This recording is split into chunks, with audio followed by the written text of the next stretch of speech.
flaky pie crust is easier than you think. All you need is some butter, salt, ice water, and a little bit of flour. We're gonna start with a nice big bowl and some flour, a dash of salt. Every good pie crust needs a source of fat, so we'll start with this stick of butter and cut it up into cubes.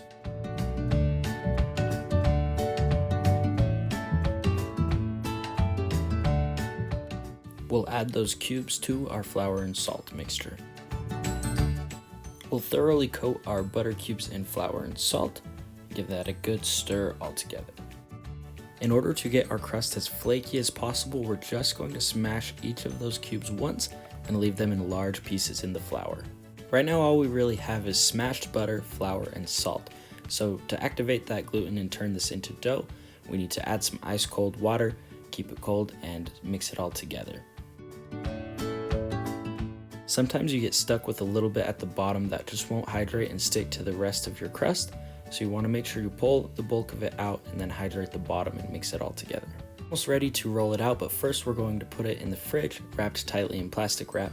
This keeps the butter nice and cold and makes it easier to work with as we're ready to transfer it to our pie plate. After 20 to 30 minutes in the fridge, we're going to pull it out and see what it looks like. We're going to prepare our workspace by dusting it in some flour. That way, as we roll out our dough, it won't stick to the countertop and hopefully not stick to our rolling pin either. We want to make sure we keep our disc well floured so that it's not sticking as we're trying to work with it, so make sure you put some on the top too. I like to use a marble rolling pin to roll it out because I can chill it in the fridge before. That way our butter stays nice and cold as we flatten it out. You want to flip your crust multiple times as you're rolling it out. This keeps it from sticking to the countertop and well coated in flour. These big flat butter shards are a great sign when you're rolling out your crust. Those will evaporate in the hot oven and leave for a flaky crust.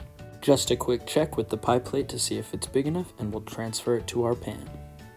The transfer can be the trickiest part, so I like to use the rolling pin to help pick up that crust and move it over easily to my pie plate.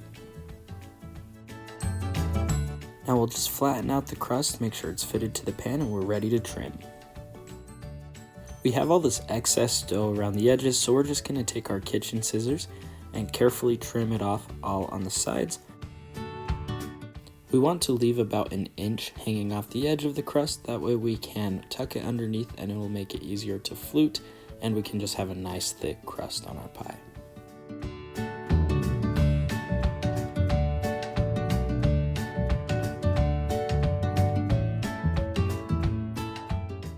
We're just going to tuck that overhang in under the rest of the pie, adding that extra bulk, and then we'll press it down into the natural fluting of the pan. It's really tempting to just stick this straight in the oven, but we really need our butter to be as cold as possible before it goes in. If we keep the butter cold and the oven hot, then our butter will evaporate instead of melt, leaving a flakier crust. After another 30 minutes in the fridge, we'll dock that with a fork, and then it's ready to go into the oven. After some time in the oven, our crust is ready to be filled and used for any pie. This recipe can be parbaked for custard pies and blind baked for cold set pies. I'll post the recipe in the description so that you can try it yourself. If you give it a shot, let me know in the comments, and I'd be happy to help with any questions that you have.